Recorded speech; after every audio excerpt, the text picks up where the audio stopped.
have some breaking news now in Robert Mueller's special counsel investigation. His first sentencing just happened for a member of the Trump campaign, George Papadopoulos, a former foreign policy advisor to the Trump campaign. He pleaded guilty to lying to the FBI when the Russia conspiracy started. Papadopoulos was once called an excellent guy by then-candidate Trump, but as President Trump today denied ever knowing him. Papadopoulos had a seat at Trump's national security table during the campaign, as you might recall. But when Mueller's criminal charges came down last year, he was dismissed as even a coffee boy by some Trump officials. I spoke exclusively with Papadopoulos just before today's hearing. I'll have the first interview with him in just a moment. But first, let's go to CNN's Sarah Murray outside the courthouse. And Sarah, George Papadopoulos, the sentence has come down. What was it? That's right. The judge sentenced George Papadopoulos to 14 days in prison. He is also facing a fine. This coming after Papadopoulos expressed some regret for lying to investigators, and his attorney in court cast his client as a naive fool. George Papadopoulos, the former foreign policy advisor to the Trump campaign, is now the first member of the president's team to be sentenced as part of the Russia investigation. The historic distinction far from the national impact the 31-year-old had hoped to have. According to the sentencing memo from Papadopoulos' lawyers, he misled investigators to save his professional aspirations and preserve a perhaps misguided loyalty to his master.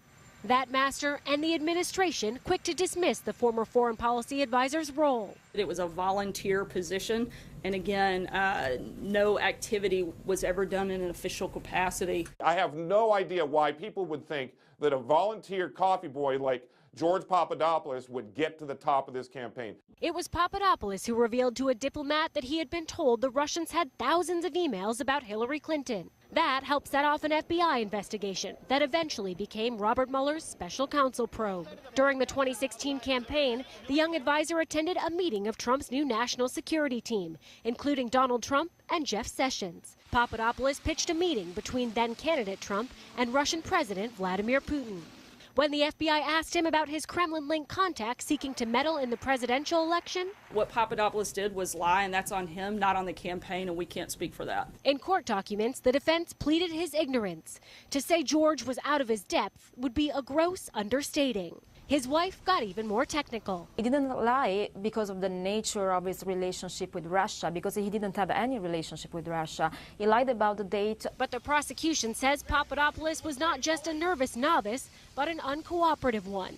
The defendant did not provide substantial assistance, and much of the information provided by the defendant came only after the government confronted him. Now, the government wanted to use George Papadopoulos as an example of what happens when people lie to investigators. They had asked that he go to prison for 6 months. Obviously, the judge deciding that a 2-week sentence would fit the bill. Jake. All right, Sarah Murray outside the courthouse. Until now, Papadopoulos has not done any interviews, but I spoke with him exclusively in his first interview, and while he maintains he does not remember telling anyone on the Trump campaign that he was told that the Russians had Hillary Clinton's emails, he also left open the possibility that maybe he did. There are going to be people out there who think there's no way George Papadopoulos didn't tell anyone on the campaign. Did you tell anyone on the campaign? As far as I remember, I absolutely did not. You didn't tell Corey Lewandowski? As far as I remember, I absolutely did not share this information with anyone on the campaign. Not Sam Clovis? Anyone. Dearborn? Anyone. Mashburn? Anyone. Waleed Ferris? None of them. I might have, but I have no recollection of doing so. I can't guarantee it. All I can say is my memory is telling me that I never shared it with anyone on the campaign. Papadopoulos also contradicted the sworn testimony of Attorney General Jeff Sessions. The former Trump campaign advisor claimed that Sessions and then-candidate Trump both seemed to support his idea of setting up a meeting between Trump and Russian President Vladimir Putin. Take a listen. When did you first meet Donald Trump? March 31st at the national security meeting. There's a photo of you at the table. Candidate Trump is there. Senator Jeff Sessions is there. What was discussed at that meeting in terms of Russia, in terms of meeting with Putin? As far as I remember, it was I who brought up anything regarding Russia.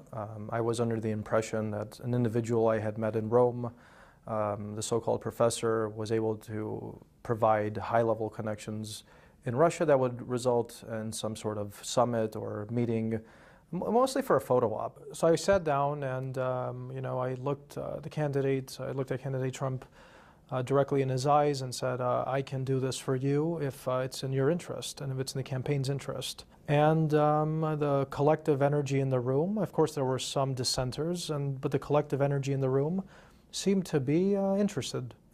The collective energy, was Donald Trump interested? The candidate, he gave me a sort of a nod. He wasn't committed either way, but I took it as he was thinking.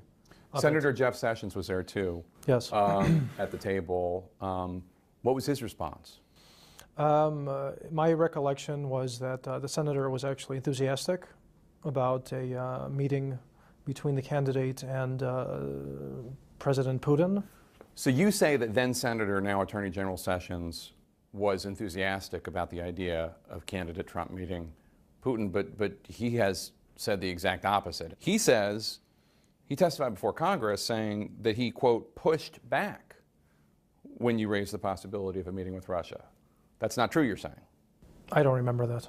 You don't remember him pushing back? No. You remember him saying this is a good idea? I remember him being enthusiastic about a potential meeting between the candidate and President Putin after I raised the question. Sessions released a statement today through his lawyer telling CNN, quote, Attorney General Sessions has publicly testified under oath about his recollection of this meeting, and he stands by his testimony. We're going to have much more from that interview throughout the rest of the day on CNN, and we're going to have a special report on George Papadopoulos at 11 p.m. Eastern this evening, a documentary about him. But let's talk about this with the panel. First of all, Papadopoulos can't guarantee that he didn't tell anybody from the Trump campaign about the fact that the Russians had dirt on Hillary Clinton. He says he doesn't remember doing it. Yeah. I went through a list of people. No, no, no, no. But he said, I can't guarantee it. Yeah, so two big pieces of news from the interview so far are that, right, he couldn't definitively say that he didn't pass this along. And then he has a different recollection of a very important meeting than the Attorney General when he testified before Congress. And we'll see it as Mueller now go down that road and do something about Jeff Sessions. Does he charge him with perjury? Or has he already, and we don't know about it? Maybe. But I will say the fact that the judge was not convinced of the prosecution's argument that he should get a severe sentence, we talk about this case sometimes in wins and losses for Mueller. Mm-hmm. Don't we have to see this as a loss for Mueller? They wanted something on the side of 6 months. 6 months, up to 6 months They in only prison. gave him 14 days. Yeah, 2 weeks. The judge, in my understanding of the sentencing was, Papadopoulos said, look, I may have done something stupid, but they tried to make me into this, foreign policy expert. I really didn't know what I was doing. I made a mistake. I lied. Whereas the prosecution said, this thwarted our investigation. He should get 6 months. So the judge sided with Papadopoulos at the sentencing. The judge today. seemed to buy the argument that he was a naive fool. Yeah. And not no, I'm serious, and not an uncooperative mastermind, or at least a schemer. But my thing is, he didn't need to be a mastermind nor a fool to lie to the FBI. He lied to the FBI, and they are sending a signal that if you lie to the FBI, you can do 2 weeks in jail and be on probation for a year and walk free. There are people that have done far less, that have served time for much more. This is part of the problem folks have with the criminal justice system. To the point in Papadopoulos' interview, it's not every day the Russians come knocking, y'all. Like, it's really not every day a foreign entity comes tra-la-la over to you saying, I've got information about your boss's opponent in this presidential race. Yeah. I am hard-pressed to believe that he does not remember if he shared information with someone else on that. Bill, let me ask you, who do you believe, Jeff Sessions or George Papadopoulos, about that meeting in March 2016? Papadopoulos says he wants to set up this meeting between Trump and Putin, give him some foreign policy credentials. Papadopoulos says Sessions was enthusiastic. Sessions says the exact opposite, that he pushed back on it. Who do you believe? I really don't know. I mean, you have a meeting with 12 people, and it's some guy you barely know, and you're running the meeting, and he says maybe you would humor him. I mean, setting up a meeting wouldn't necessarily, of course, prove anything, right? No, no. People have met with foreign leaders as candidates before and so forth. So I don't know that that's I don't know. That strikes me as less important than the fact that, yes, I sort of agree with you. Is it really credible that he was told about real interesting information on Hillary Clinton and just kept that to himself? Well, what do you think? Is it credible to you? Do you believe him when he says he doesn't remember telling anybody on the campaign? You know, there is a guy named John Mashburn who told, according to the New York Times, he was on the campaign. He told the Senate Judiciary Committee earlier this year that he remembered an email coming to the campaign from Papadopoulos saying that the Russians had dirt on Hillary Clinton. Nobody can find that email. I was gonna say, I'd love to see the email. No, nobody can find it, but Mashburn has testified to that to the Senate Judiciary Committee. We have a lot of people involved in this who really don't tell the truth, so it is hard to know who to believe. But let's not forget, Sessions did have to go back to the committee and clarify something he said because of his first testimony. And you're going to forgive me because I can't remember exactly what the details. It was about whether or not he met with any Russians. Yes, thank you, Jake. Yeah. So yeah, he had to go and clear that up. So it wouldn't be the first time that Sessions maybe didn't hit the truth nail on the head in the first time he testified in front of Congress. Do you think this is going to create any problems for Sessions?